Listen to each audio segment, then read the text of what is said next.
Você já parou para pensar como que existem animais que se alimentam apenas de plantas? Como que esses animais digerem folhas? Bom, a nossa dieta é cheia de folhas, legumes e verduras. Entretanto, nós e todos os outros animais vertebrados não conseguimos absorver muito do que comemos, por conta da parede celular que existe nas plantas. As células vegetais apresentam uma parede celular composta majoritariamente por celulose, que confere rigidez e estrutura para a célula vegetal e para as plantas. Essa parede celular é composta por celulose, que é um longo polímero linear e estrutural, composto por monômeros de glicose, o que torna a celulose um polissacarídeo muito importante para as plantas. As suas ligações glicosídicas não são quebradas por nenhuma enzima digestiva dos vertebrados. Então, como que a gente pode se alimentar delas? Bom, antes de entender isso, a gente precisa entender o que é a digestão. De forma bastante simplificada, a digestão é o processo do qual os alimentos são ingeridos e quebrados em partículas menores, que então podem ser absorvidas pelo organismo para a construção de sua biomassa para a manutenção do seu metabolismo.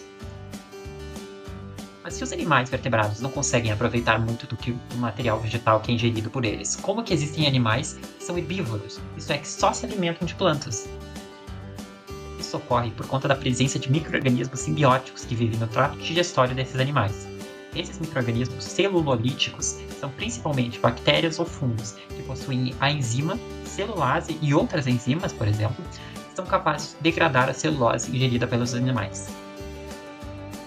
Esse conjunto de micro-organismos que vive associado ao trato gastrointestinal dos animais é chamado de microbiota. Essa microbiota geralmente é acomodada em uma câmara específica do trato gastrointestinal, onde há um ambiente anaeróbico com temperatura constante, pH controlado e um suprimento constante de alimentos. No nosso caso, dos seres humanos e de cachorros, por exemplo, a fermentação ocorre no intestino grosso. E por conta da baixa representatividade do tamanho do intestino grosso, os ganhos da fermentação pela microbiota são pequenos no nosso caso.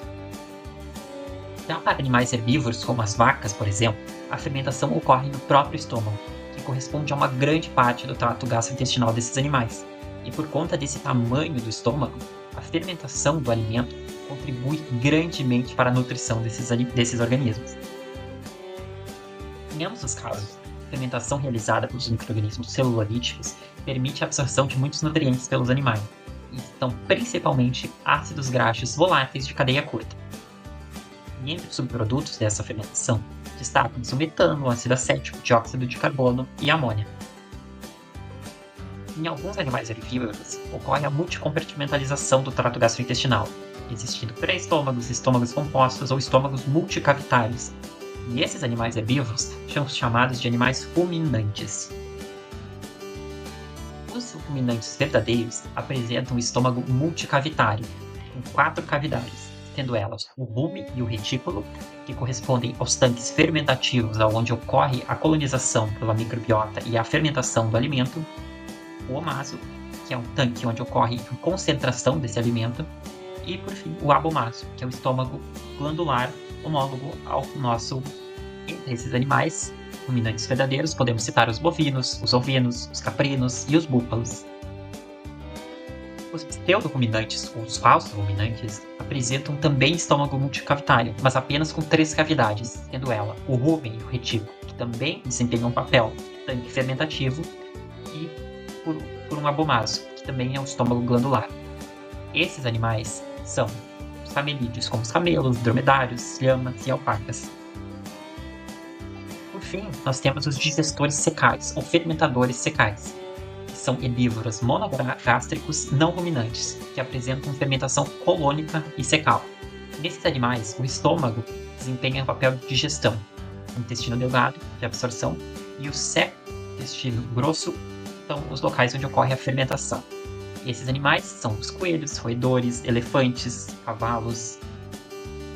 Em alguns desses casos, ainda podem desenvolver uma estratégia de coprofagia, como é o caso de coelhos, lebres e roedores, no qual a fermentação e absorção dos nutrientes ingeridos pelos alimentos é muito pouco eficaz.